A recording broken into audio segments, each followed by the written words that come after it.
Assalamualaikum warahmatullahi wabarakatuh. Semoga kalian yang sedang meluangkan waktu di sini selalu diberi kesehatan, ketenangan, dan hari yang berjalan dengan baik. Terima kasih sudah singgah, sudah memilih duduk sejenak, dan bersedia mendengarkan. Sebuah kisah yang pelen-pelen akan mengalir seperti ombak di pesisir utara.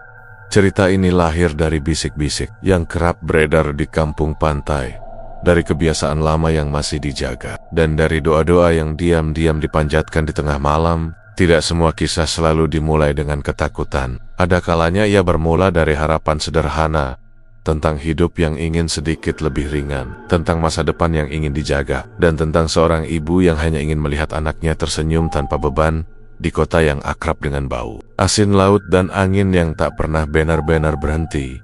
Malam sering terasa lebih panjang. Lampu-lampu perahu berpendar jauh di sana, sementara daratan menyimpan sorite-serita yang tak selalu diucapkan. Ada tradisi yang dianggap biasa, ada pula yang hanya dibicarakan setengah berbisik. Semua hidup berdampingan, seolah menjadi bagian dari keseharian. Kisah ini tidak meminta kalian untuk langsung percaya, juga tidak memaksa untuk takut sejak awal. Biarkan ia berjalan perlahan. Dengarkan setiap langkahnya, rasakan suasananya, dan simpan pertanyaan-pertanyaan kecil itu untuk nanti, karena ada cerita yang baru menunjukkan wajah aslinya setelah kita benar-benar masuk ke dalamnya. Pagi di pesisir utara selalu datang dengan cara yang sama. Angin asin menyelinap lewat sela-sela jendela, membawa bau laut yang melekat di pakaian, rambut, bahkan di dinding rumah. Dari kayuhan, suara mesin perahu terdengar bersahut-sahutan, seperti penanda bahwa hari kembali dimulai. Di kawasan pantai Semarang, hidup berjalan mengikuti irama ombak, pelan, berulang, dan jarang memberi kejutan. Sari sudah bangun sejak subuh. Ia menyapu lantai rumah kayu kecilnya yang berdiri tak jauh dari bibir pantai, lalu menyiapkan air panas untuk mandi. Rumah itu sederhana, peninggalan mendiang suaminya, dengan perabot seadanya dan atap yang kadang bocor saat hujan datang bersamaan dengan angin laut. Namun di sanalah Sari menaruh seluruh hidupnya sekarang. Anaknya, Dimas, masih terlelap di kasur tipis yang digelar di ruang tengah. Nafasnya teratur, wajahnya tenang. Setiap kali melihat anak itu tidur, Sari selalu merasa ada tenaga kecil yang mendorongnya untuk bertahan. Ia tidak pernah meminta hidup yang mewah, cukup hari yang berjalan tanpa kekurangan, dan esok yang tidak terlalu menakutkan. Setelah Dimas bangun, Sari menggandengnya keluar rumah. Mereka berjalan menyusuri jalan setapak berpasir yang sudah ramai oleh warga. Para nelayan menurunkan hasil tangkapan. Beberapa ibu sibuk menawar ikan segar, sementara anak-anak lain berlarian tanpa alas kaki. Semua tampak biasa, seperti pagi-pagi. Sebelumnya, Sari membantu seorang tetangga membersihkan ikan. Tangannya sudah terbiasa dengan sisik dan bau amis yang sulit hilang meski dicuci berkali-kali. Dari pekerjaan kecil itu, ia mendapat upah sekadarnya, cukup untuk membeli beras dan lauk hari ini. Kadang lebih, kadang pas-pasan. Ia tidak banyak mengeluh. Hidup di pesisir mengajarkannya untuk menerima apa yang datang, seperti laut yang tak bisa ditebak, tapi harus tetap dihadapi. Menjelang siang, matahari mulai menyengat. Sari kembali ke rumah, memasak nasi, dan menyiapkan bekal sederhana untuk Dimas. Mereka makan di teras, menghadap laut. Dimas bercerita tentang perahu besar yang ia lihat tadi pagi, tentang burung camar yang terbang rendah. Sari mendengarkan sambil tersenyum, meski pikirannya sering melayang ke hal-hal yang belum terselesaikan, tagihan, biaya sekolah, dan kebutuhan lain yang terus menunggu. Sore hari biasanya diisi dengan mencuci pakaian atau memperbaiki jaring milik tetangga. Saat matahari mulai turun, angin kembali terasa dingin. Sari duduk di depan rumah, memandangi ombak yang berkilau keemasan. Ada lelah yang menetap di bahunya, tapi juga ada harapan kecil yang ia simpan rapat-rapat. Harapan bahwa suatu hari nanti hidupnya akan sedikit lebih ringan. Malam datang tanpa tanda apapun. Lampu-lampu perahu menyala di kejauhan, seperti bintang yang jatuh ke laut. Sari menidurkan Dimas lebih awal, lalu duduk sendirian di ruang tengah. Ia menatap dinding kayu yang mulai lapuk, mendengarkan suara ombak yang tak pernah benar-benar diam. Tidak ada firasat buruk malam itu. Tidak ada mimpi aneh, tidak ada bisikan. Hanya seorang ibu yang mencoba beristirahat mengumpulkan tenaga untuk esok hari. Di pesisir ini, Sari percaya hidup memang keras, tapi selalu ada ruang kecil untuk berharap. Dan untuk saat ini, itu sudah cukup. Beberapa hari setelah rutinitas pagi itu, kampung pesisir tempat Sari tinggal mulai terasa sedikit lebih ramai dari biasanya. Sejak subuh, warga mondar-mandir membawa tampah, ember, dan bungkusan daun pisang. Ada aroma bunga, kemenyan, dan nasi gurih yang bercampur dengan bau laut. Hari itu, mereka akan melakukan larung sesaji, tradisi lama yang sudah dilakukan Turen Temoren oleh warga pesisir Semarang bagi Sari. Larung sesaji bukanlah hal yang aneh. Sejak kecil, ia sudah terbiasa melihat orang-orang membawa makanan ke laut, melepasnya bersama doa-doa pendek. Tidak ada kesan menyeramkan, justru suasananya mirip kerja bakti atau syukuran bersama. Ia menganggapnya sebagai cara orang-orang pantai menghormati alam, laut, dan rezeki yang selama ini mereka terima. Pagi itu, seorang tetangga menitipkan satu bungkusan kecil kepada Sari. Isinya nasi putih, lauk sederhana, dan beberapa helai bunga. Sekalian ikut Eri, biar lengkap, katanya. Sari mengangguk tanpa berpikir panjang. Ia hanya merasa tak enak jika menolak. Dimas ikut berjalan di sampingnya. Anak itu terlihat lebih bersemangat dari biasanya. Matanya terus menatap laut, seolah ada sesuatu yang menarik perhatiannya. Sesekali ia berhenti, menunduk, lalu tersenyum sendiri. Sari mengira anaknya hanya senang melihat keramaian. Warga berkumpul di tepi pantai menjelang siang. Ombak hari itu tenang. Langit cerah tanpa awan gelap. Beberapa orang tua memimpin doa singkat. Tidak ada mantra aneh. Tidak ada suara keras. Hanya kalimat-kalimat lirih yang diucapkan dengan hikmat. Setelah itu, satu persatu sesaji dilarung ke laut. Sari ikut melangkah ke bibir pantai. Ia melepas bungkusan yang dibawanya. Melihatnya perlahan terbawa ombak kecil. Hatinya terasa biasa saja. Tidak ada rasa takut, apalagi keyakinan bahwa ia sedang melakukan sesuatu yang berbahaya. Baginya, itu hanya tradisi, seperti banyak tradisi lain yang hidup berdampingan dengan keseharian. Saat Sari berbalik, ia mendapati Dimas berdiri agak jauh dari kerumunan. Anak itu menghadap laut, bibirnya bergerak pelan, seolah sedang berbicara dengan seseorang. Sari memanggil namanya, tapi Dimas tidak langsung menoleh. Baru setelah dipanggil 2 kali, ia menatap ibunya sambil tersenyum kecil. "Ngomong sama siapa?" tanya Sari sambil merapikan rambut anaknya. "Enggak sama siapa-siapa," jawab Dimas ringan. Lautnya rame. Sari tertawa kecil. "Iya, ucapan itu hanya imajinasi anak-anak. Laut memang selalu ramai, dengan ombak, burung, dan suara angin. Tidak ada yang aneh di sana." Sepulang dari pantai, aktivitas kembali normal. Sari mencuci pakaian, memasak, lalu beristirahat sejenak. Namun, beberapa kali ia melihat Dimas duduk sendiri di depan rumah, menatap ke arah laut sambil bergumam. Ketika ditanya, anak itu selalu menjawab hal yang sama, sedang bercerita tentang perahu, tentang ikan, atau tentang suara air. Malamnya, Dimas tidur lebih cepat dari biasanya. Sari sempat mendengar anak itu berbicara dalam tidurnya, tapi suaranya terlalu pelan untuk dipahami. Sari hanya mengira Dimas kelelahan setelah seharian bermain. Hari itu berakhir tanpa kejadian apapun yang bisa disebut ganjil. Larung sesaji selesai seperti tahan-tahan sebelumnya. Warga kembali menjalani hidup mereka. Sari pun menutup hari dengan keyakinan sederhana, bahwa apa yang ia lakukan hanyalah bagian dari kebiasaan lama. Tidak lebih, ia belum tahu bahwa laut sering menyimpan makna lain di balik ketenangannya, dan bahwa kebiasaan yang dianggap biasa kadang adalah pintu pertama menuju sesuatu yang tak pernah direncanakan. Hari-hari setelah larung sesaji berjalan seperti biasa, tapi bagi Sari ada sesuatu yang perlahan terasa berbeda. Bukan perubahan besar, melainkan potenggan-potenggan kecil yang muncul di sela rutinitas, terutama saat ia duduk di warung kopi dekat dermaga, tempat para ibu dan nelayan biasa beristirahat setelah bekerja. Pagi itu, Sari membantu mengupas bawang sambil mendengarkan obrolan beberapa perempuan di sekitarnya. Topiknya berpindah-pindah, harga ikan, cuaca, lalu berakhir pada satu nama yang membuat telinga Sari sedikit lebih hawas. Seorang perempuan dari kampung sebelah, janda seperti dirinya, disebut-sebut kini hidup lebih berkecukupan. Rumahnya direnovasi, anaknya disekolahkan ke tempat yang lebih bagus, dan ia tak lagi terlihat bekerja serabutan Katanya sering ke laut malam-malam, ucap salah satu perempuan dengan suara diturunkan. Bukan sembarang ke laut, sahut. Yang lain, tirakat.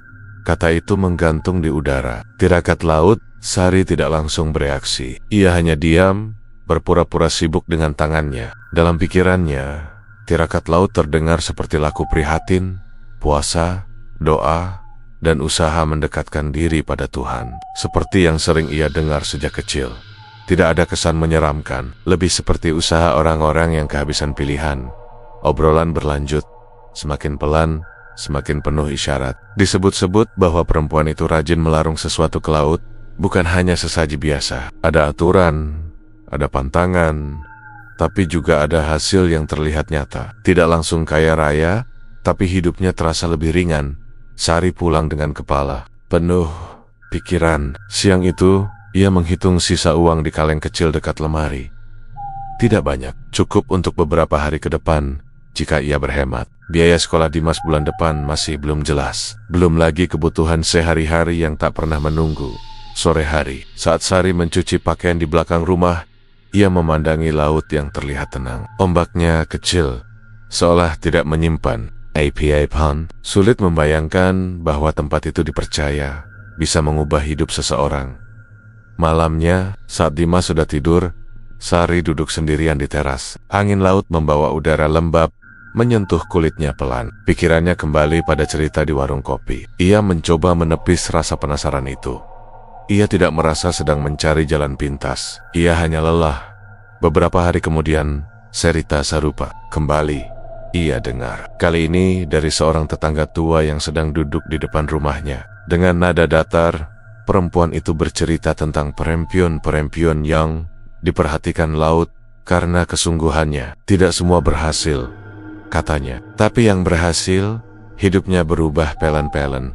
Laut itu luas, ucap perempuan itu, sambil menatap ke arah pantai Semarang. Kalau orang datang dengan niat yang kuat, kadang dikasih jalan. Sari tidak bertanya lebih jauh. Ia hanya mengangguk sopan. Namun malam itu, untuk pertama kalinya, ia bermimpi tentang laut.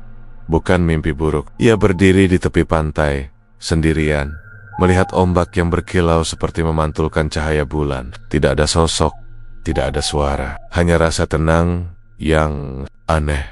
Keesokan paginya, Sari terbangun dengan perasaan yang sulit dijelaskan. Ia tetap menjalani hari seperti biasa, bekerja, memasak, mengurus Dimas.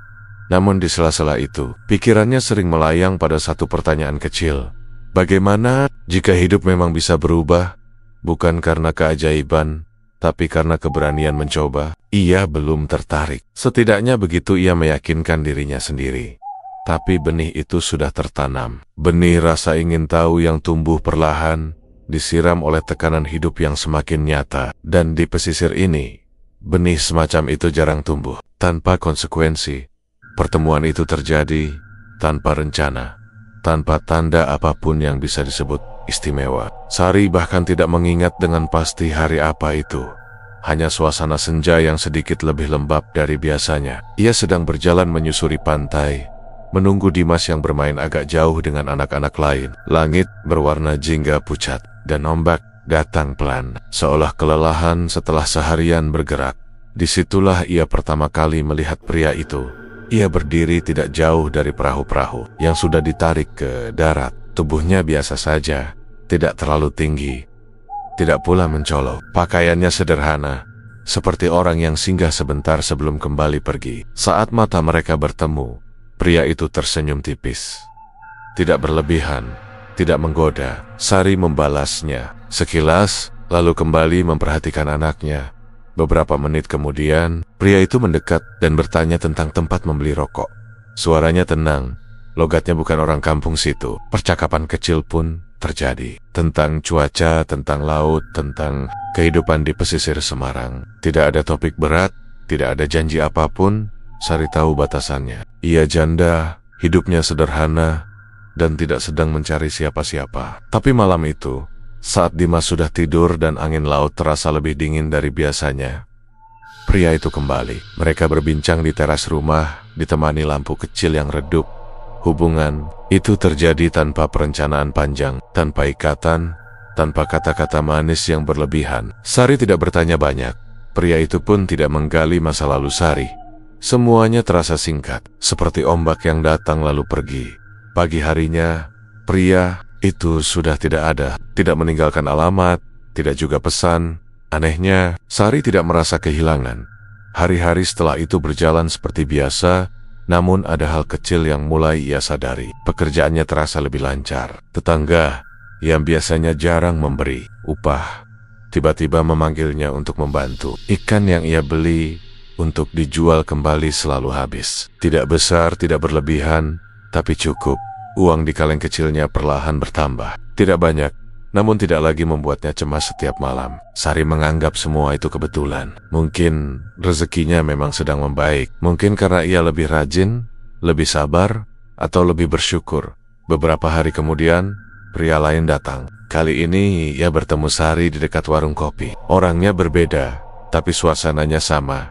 Singgah sebentar, lalu menghilang. Sari tidak merasa sedang melakukan sesuatu yang salah. Tidak ada janji, tidak ada yang ditinggalkan. Semua terjadi atas dasar kesepakatan diam-diam, dan lagi-lagi. Setelah itu, hidupnya terasa sedikit lebih ringan. Dimas pun tampak lebih ceria. Ia jarang mengeluh lapar, jarang meminta sesuatu yang tidak bisa dipenuhi. Namun Sari mulai menyadari satu kebiasaan baru anaknya. Dimas sering berdiri di depan rumah saat sore, menatap laut sambil tersenyum kecil, seperti sedang menunggu seseorang. "Lihat apa?" tanya Sari suatu sore. "Enggak," jawab Dimas singkat. "Kuma danger." Sari tidak menanyakan lebih jauh. Ia memilih percaya bahwa anaknya hanya bermain dengan imajinasi. Seperti anak-anak lain di kampung itu, malam-malam Sari kini diisi dengan rasa lelah yang berbeda. Bukan lelah karena kekurangan, melainkan lelah setelah hari yang cukup. Ia tidur lebih nyenyak, jarang terbangun oleh pikiran buruk. Sesekali ia bermimpi tentang laut yang tenang, tanpa gelap, tanpa ombak besar. Sari tetap yakin semuanya hanya kibit. Ia tidak mengaitkan pertemuan-pertemuan itu dengan cerita tirakat laut yang pernah ia dengar. Ia tidak merasa sedang melakukan sesuatu yang aneh. Ia hanya merasa hidupnya, untuk pertama kalinya setelah lama, berjalan sedikit lebih ramah. Dan di pesisir ini, perasaan seperti itu jarang datang tanpa alasan. Namun Sari belum menyadarinya. Belum sekarang. Perubahan dalam hidup Sari tidak luput dari perhatian orang-orang sekitar. Bukan perubahan besar yang mencolok, hanya hal-hal kecil yang terasa lebih rapi. Wajahnya tidak lagi setegang dulu, langkahnya lebih ringan, dan ia jarang terlihat mengeluh. Beberapa tetangga mulai memperhatikannya dengan cara yang diam-diam, tanpa bertanya, tanpa menuduh, hanya mengamati. Suatu sore, saat matahari hampir tenggelam, dan angin laut bertiup lebih kencang, Sari bertemu dengan seorang tetua kampung. Lelaki itu sudah sangat tua, rambutnya memutih, tubuhnya bongkok, dan tongkat kayu selalu ada di tangannya. Ia jarang berbicara panjang, tapi setiap ucapannya sering diingat orang. Tetua itu menghentikan langkah Sari di jalan setapak menuju rumahnya. Pandangannya tertuju ke laut, bukan ke wajah Sari. Laut itu tidak pernah memberi tanpa minta, ucapnya. Pelan, seolah berbicara pada ombak. Sari tersenyum sopan. Ia mengira itu hanya nasihat biasa, tapi laut juga tidak suka diminta dengan kasar. Lanjutnya, ada caranya, ada syaratnya. Sari tidak langsung menanggapi. Jantungnya berdetak sedikit lebih cepat, entah karena angin atau karena kata-kata. Itu terasa terlalu tepat. Ia hendak bertanya, tapi tetua itu sudah melangkah pergi, meninggalkan Sari dengan pikiran yang kembali penuh. Malam itu, Sari sulit tidur. Kata syarat terus terngiang di kepalanya. Ia teringat cerita-cerita tentang tirakat laut, tentang perempuan-perempuan yang hidupnya berubah. Tidak ada satupun yang menjelaskan dengan jelas apa yang harus dilakukan. Semua selalu disampaikan, setengah-setengah, seolah ada batas yang tidak boleh dilewati dengan kata-kata. Beberapa hari kemudian, Sari memberanikan diri melakukan larung sendirian. Ia menunggu malam benar-benar sepi. Dimas sudah tidur, kampung sunyi, hanya suara ombak yang terdengar jelas. Sari membawa bungkusan kecil berisi bunga dan makanan sederhana, seperti larung-larung. Tidak ada yang aneh pada awalnya. Namun sebelum berangkat, entah dorongan dari mana, Sari memasukkan pakaian dalamnya ke dalam bungkusan itu. Tangannya sempat ragu, tapi ia tetap melakukannya. Ia tidak tahu alasannya, hanya merasa itu bagian dari sesuatu yang belum ia pahami sepenuhnya. Di pantai, Sari berdiri lama sebelum melarung bungkusan itu ke laut pesisir Semarang. Angin malam terasa lebih dingin, dan air laut tampak lebih gelap dari biasanya. Ia berdoa singkat, tanpa kata-kata khusus, hanya permohonan agar hidupnya dan anaknya baik-baik saja. Beberapa hari setelah itu, seorang pria kembali datang ke hidup Sari. Pertemuan mereka singkat, tanpa kesan mendalam. Namun saat pria itu pergi, Sari menyimpan sehelai rambutnya tanpa benar-benar tahu mengapa rambut itu ia ikat dengan kain putih kecil, seperti yang pernah ia lihat dilakukan orang-orang saat larung. Malam berikutnya, ia kembali ke pantai. Kali ini tanpa bunga, tanpa makanan, hanya kain putih dan rambut itu. Tangannya gemetar saat melarungkannya ke laut. Ada rasa tidak nyaman yang muncul, tapi Sari memilih mengabaikannya. Ia meyakinkan dirinya sendiri bahwa ini hanya simbol. Sejak saat itu, perubahan terasa semakin nyata. Pekerjaan datang lebih sering. Uang tidak pernah berlebihan, tapi selalu cukup. Tidak ada hari-hari kosong tanpa pemasukan. Sari merasa seolah hidupnya berjalan di jalur yang lebih mulus. Namun bersamaan dengan itu, Dimas mulai menunjukkan kebiasaan yang membuat Sari sedikit gelisah. Anak itu sering terbangun malam-malam, duduk menghadap pintu, dan berbicara pelan. Ketika ditanya, Dimas hanya menjawab, katanya, "Jangan lupa." "Jangan lupa apa?" tanya Sari. Dimas menggeleng, katanya nanti. Sari mencoba menenangkan diri. Ia mengatakan pada dirinya bahwa semua ini hanya kebetulan yang saling bertumpuk. Ia tidak merasa sedang melakukan ritual apapun. Ia mengikuti arus, seperti yang selalu diajarkan hidup di pesisir. Namun jauh di dalam hatinya, Sari mulai sadar satu hal. Ia sudah melangkah terlalu jauh untuk berpura-pura tidak tahu apa-apa. Laut tidak lagi hanya menjadi latar kehidupannya. Ia telah menjadi bagian dari kesepakatan yang tidak pernah diucapkan dengan jelas, namun mulai menuntut dengan caranya sendiri. Perubahan itu datang pelan, hampir tidak terasa di awal. Baru menyadarinya ketika suatu pagi, Dimas tidak bangun seperti biasanya. Anak itu terbaring lemas, keningnya panas, napasnya lebih berat dari hari-hari sebelumnya. Sari mengira Dimas hanya masuk angin. Angin laut memang sering membuat anak-anak mudah sakit. Ia mengompres kening Dimas dengan air hangat, menyiapkan jamu sederhana, lalu menemaninya tidur kembali. Siang harinya, panas itu sedikit turun. Sari merasa lega. Ia yakin semuanya akan membaik seperti biasanya. Namun malam berikutnya, demam itu kembali datang. Dimas mulai mengigau. Bibirnya bergerak pelan. Suaranya nyaris tak terdengar. Sari yang setengah tertidur mendekat, mengira anaknya memanggil namanya.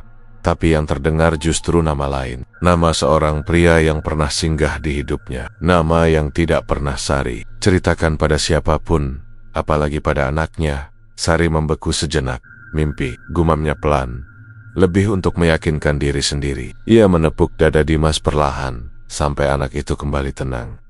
Keesokan harinya, demam tidak sepenuhnya turun. Dimas tampak lesu, tidak seceria biasanya. Ia jarang bermain, lebih sering duduk menatap laut dari depan rumah. Ketika Sari bertanya, Dimas hanya menggeleng dan berkata kepalanya pusing. Malam kembali datang, dan bersama itu, igauan kembali terdengar. Kali ini bukan satu nama, ada dua, bahkan tiga. Nama-nama yang membuat perut Sari terasa mual. Nama pria-pria asing yang datang dan pergi tanpa jejak. Tidak ada satupun yang seharusnya diketahui oleh Dimas. Sari mencoba menenangkan diri. Anak-anak sering mengigau saat demam. Mereka bisa menyebut apa saja yang pernah mereka dengar, pikirnya. Mungkin ia tanpa sadar pernah menyebut nama itu dekat Dimas. Mungkin itu hanya kebetulan. Ia membawa Dimas ke bidan kampung. Bidan itu memeriksa sekilas dan mengatakan Dimas hanya kelelahan. Cuaca, katanya singkat. Sari pulang dengan sedikit lega, namun di rumah, keadaan tidak juga membaik. Dimas mulai terbangun tengah malam, duduk menghadap pintu, matanya setengah terbuka. Ia berbicara dengan suara yang bukan seperti suara anak kecil. Lebih datar, lebih berat. "Sudah datang," ucapnya suatu malam. Sari terlonjak. "Siapa Mas?" Dimas tidak menjawab. Ia hanya memejamkan mata dan kembali rebah, seolah tidak terjadi apa-apa. Sari mulai kehilangan tidur. Setiap malam ia terjaga, mendengarkan napas anaknya, menunggu demam itu naik atau turun. Tubuhnya lelah, pikirannya semakin penuh. Namun satu hal tetap ia pertahankan, penyangkalan. Ia menolak mengaitkan kondisi Dimas dengan laut, dengan larung, dengan apapun yang selama ini ia lakukan. Ia tidak merasa telah melakukan kesalahan. Ia hanya seorang ibu yang berusaha bertahan. Suatu sore, saat Sari sedang menjemur pakaian, Dimas tiba-tiba berdiri di belakangnya dan berkata pelan. Mereka dingin. Sari berbalik cepat. "Siapa yang ke laut?" jawab Dimas singkat. Jantung Sari berdegup kencang. Ia berjongkok, memegang bahu anaknya. "Mas sakit. Jangan ngomong yang aneh-aneh." Dimas menatapnya lama, lalu tersenyum kecil. Senyum yang tidak biasa. Senyum yang membuat Sari merasa seperti sedang berbicara dengan orang lain. Malam itu, demam Dimas mencapai puncaknya. Tubuhnya panas, keringat dingin membasahi bajunya. Ia mengigau lebih jelas dari sebelumnya, menyobat nama-nama itu satu persatu, seolah sedang dipanggil untuk dikenali. Sari menangis pelan sambil memeluk anaknya. Ia menyalahkan dirinya sendiri karena mungkin terlalu lelah, terlalu banyak berpikir, sampai hal-hal kecil terasa besar. Ia meyakinkan diri bahwa ini hanya sakit biasa, bahwa besok pagi semuanya akan kembali normal. Namun di luar rumah, ombak memukul pantai dengan irama yang tidak biasa. Lebih berat, lebih dalam. Dan untuk pertama kalinya Sari merasa laut tidak sedang diam. Ia sedang mendengarkan. Perubahan dalam hidup Sari kini tak bisa lagi disebut kebetulan semata. Uang di kaleng kecilnya tak pernah kosong. Bahkan ketika ia tidak keluar rumah untuk bekerja, selalu saja ada yang datang.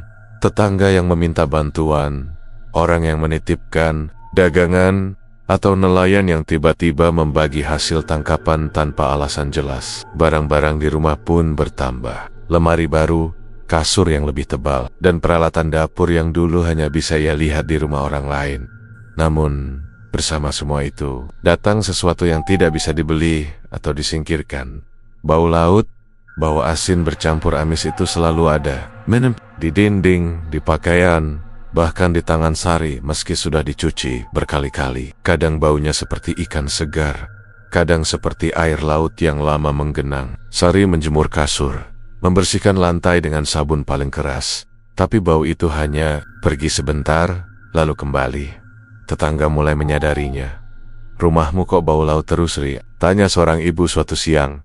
Sari hanya tersenyum canggung. Mungkin karena dekat pantai. Alasan itu terdengar masuk akal. Tapi di hatinya sendiri, Sari tahu bau itu berbeda. Lebih pekat, lebih hidup. Malam-malamnya pun berubah. Sari mulai sering bermimpi tentang ular. Awalnya hanya bayangan hitam yang melintas di pasir, lalu sisik hijau yang berkilau terkena cahaya bulan. Dalam mimpi-mimpi itu, ular tidak menyerang. Ia hanya melingkar, diam, matanya menatap tanpa berkedip.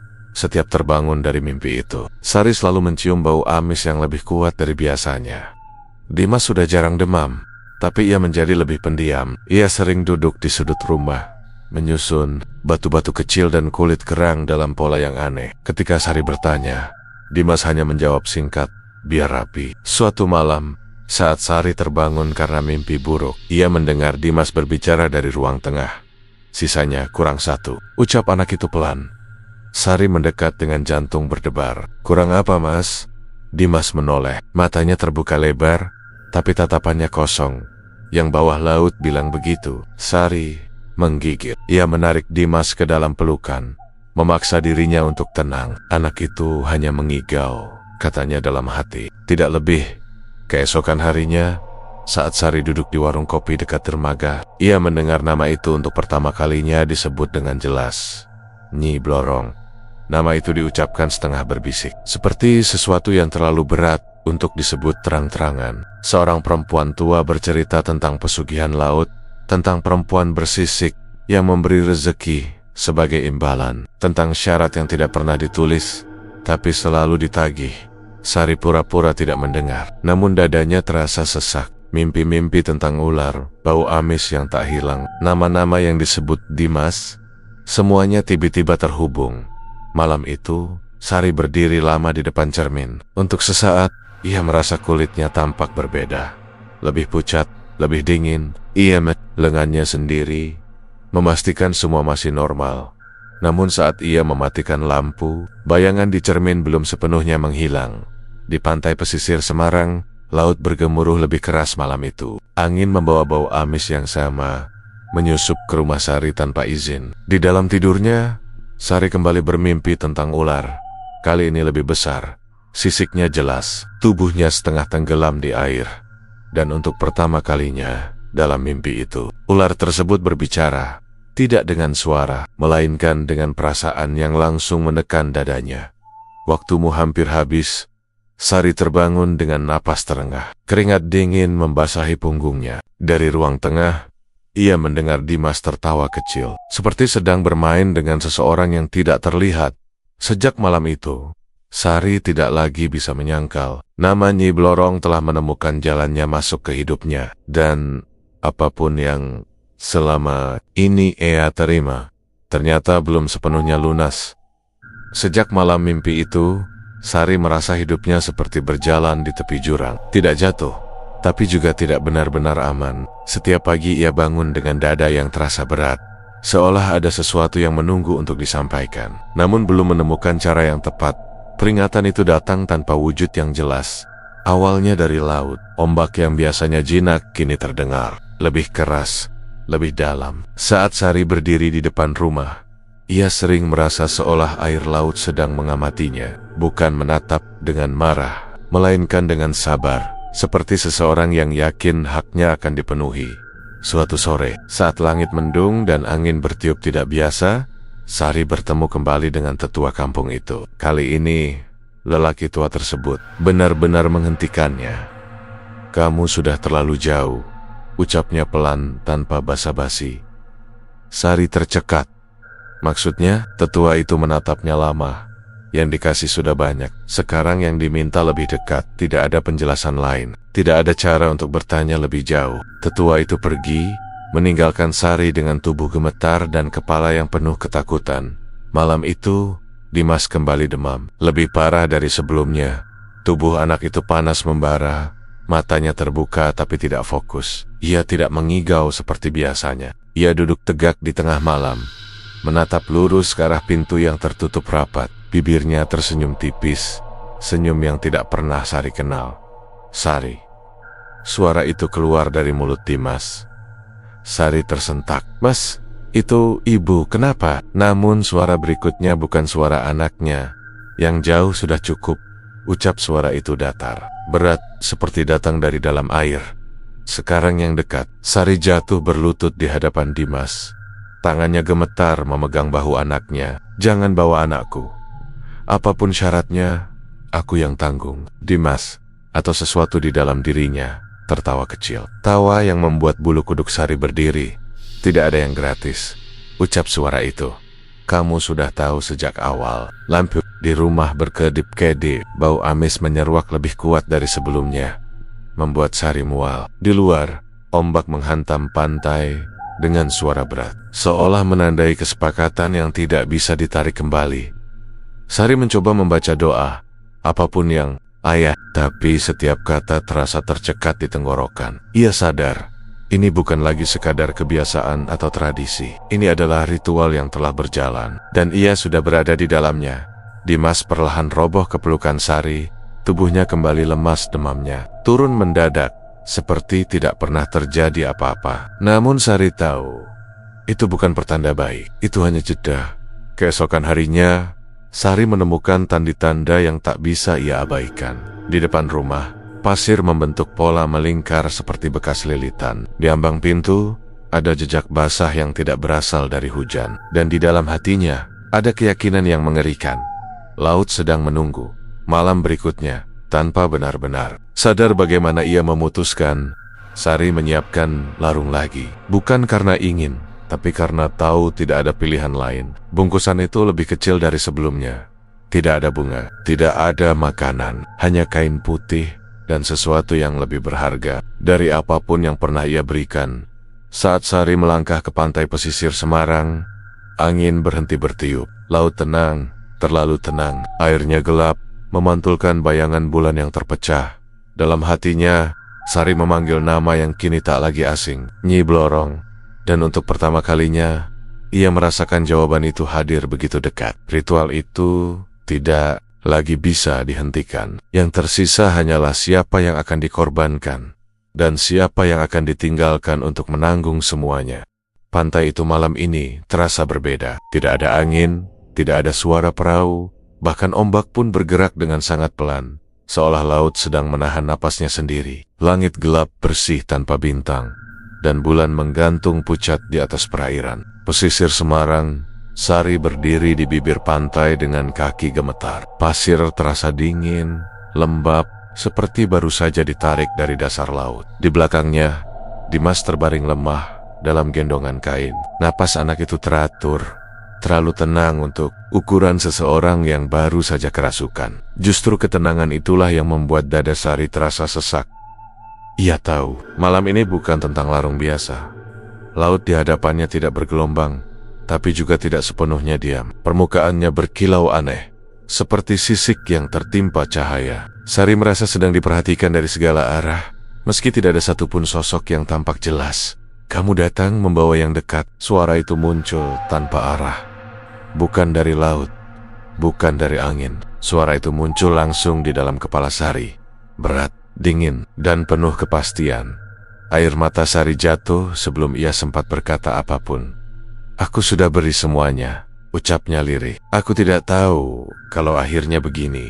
Keheningan menjawabnya. Namun keheningan itu menekan, seperti tangan besar yang menutup dada. Di hadapannya, air laut perlahan bergerak, membentuk lengkungan panjang, menyerupai tubuh yang sedang melingkar. Tidak jelas wajahnya, tidak jelas bentuknya sepenuhnya, hanya kesan sisik, dingin, dan kekuatan yang jauh lebih tua dari manusia. Manapun, Sari tahu, itulah Nyi Blorong. Kamu sudah menerima. Suara itu kembali terdengar. Sekarang lunasi. Sari memeluk Dimas lebih erat. Tangannya gemetar hebat. Di dalam kepalanya, bayangan masa lalu berkelebat. Hari-hari sulit, pertemuan-pertemuan singkat, larung-larung yang ia anggap sepele, semua terasa kecil dibandingkan. Harga yang kini diminta, aku yang salah, bisik Sari. Aku saja. Sunyi kembali turun. Kali ini lebih panjang, lebih dalam. Laut tetap tenang, tapi di balik ketenangan itu, Sari merasakan tekanan seperti arus kuat yang siap menyeret apa pun. Anak itu masih bersih. Suara itu terdengar datar. Kamu sudah terikat. Kata-kata itu seperti pisau yang menancap perlahan. Sari tersenyum pahit. Ia akhirnya mengerti. Semua keringanan, semua kelancaran bukanlah hadiah, melainkan tanda ikatan yang semakin kuat. Ia menurunkan Dimas ke pasir. Anak itu bergerak sedikit, membuka mata setengah, lalu menatap ibunya. Tatapannya jernih, seperti Dimas yang dulu. Ibu capek? Tanyanya pelan. Pertanyaan itu menghancurkan pertahanan terakhir Sari. Ia menggeleng sambil menangis. Tidak, Mas. Sari berdiri kembali menghadap laut. Napasnya bergetar, tapi langkahnya mantap. Ia tahu pilihan ini tidak akan menghapus dosanya, tapi setidaknya ia bisa menghentikan satu lingkaran. Aku, ucapnya tegas. Ambil aku. Air laut bergerak lebih dekat. Dinginnya menyentuh kaki Sari lalu batisnya. Tidak ada tangan yang menarik, tidak ada cengkeraman kasar, hanya rasa berat yang semakin dalam, seperti tenggelam dalam keputusan sendiri di belakangnya. Dimas tertidur kembali, napasnya tenang. Sari melangkah satu kali lagi ke dalam air. Bau amis menyatu dengan napasnya. Di permukaan laut, bayangan sisik itu berkilau sekali lagi, bukan sebagai ancaman, melainkan sebagai pengesahan. Dan dalam sunyi yang mematikan itu, laut menerima pilihannya. Pagi datang seperti pagi-pagi sebelumnya. Matahari terbit perlahan dari balik garis laut, memantulkan cahaya pucat di permukaan air. Angin asin kembali berhembus, membawa bau laut yang akrab bagi warga pesisir Semarang. Perahu-perahu nelayan mulai diturunkan. Suara mesin tua memecah kesunyian subuh. Hidup berjalan lagi, seolah malam sebelumnya tidak pernah menyimpan apapun di kampung itu. Tidak ada yang terasa janggal pada awalnya. Beberapa orang hanya bertanya kenapa rumah Sari terlihat sepi sejak pagi. Pintu tertutup rapat, tidak ada asap dapur, tidak ada suara aktivitas. Namun tak ada yang benar-benar mencari. Di pesisir, orang terbiasa dengan kepergian, nelayan yang berangkat sebelum matahari terbit, orang-orang yang pindah tanpa pamit, dan cerita yang hilang begitu saja. Seorang anak kecil terlihat bermain sendirian di tepi pantai. Dimas bergeleng, menyusuri pasir basah, kakinya meninggalkan jejak kecil yang segera dihapus ombak. Ia memungut kerang, menyusunnya dengan rapi, lalu menjatuhkannya kembali ke laut. Sesekali ia berhenti, menatap air dengan wajah tenang, seperti sedang menunggu. Seseorang muncul dari balik gelombang. Ibu, panggilnya pelan. Tidak ada jawaban, hanya suara air yang bergerak perlahan. Seorang nelayan yang lewat sempat berhenti dan memperhatikan Dimas. "Kamu sendirian, Mas?" tanyanya lembut. Dimas menoleh dan mengangguk. "Ibu lagi di laut." Nelayan itu tersenyum tipis, mengira anak itu hanya berbicara seadanya. Ia mengusap kepala Dimas, lalu kembali ke perahunya. Tidak ada yang menganggap ucapan itu aneh. Laut memang selalu menjadi bagian dari hidup mereka. Tempat mencari makan, tempat berharap, sekaligus tempat kehilangan.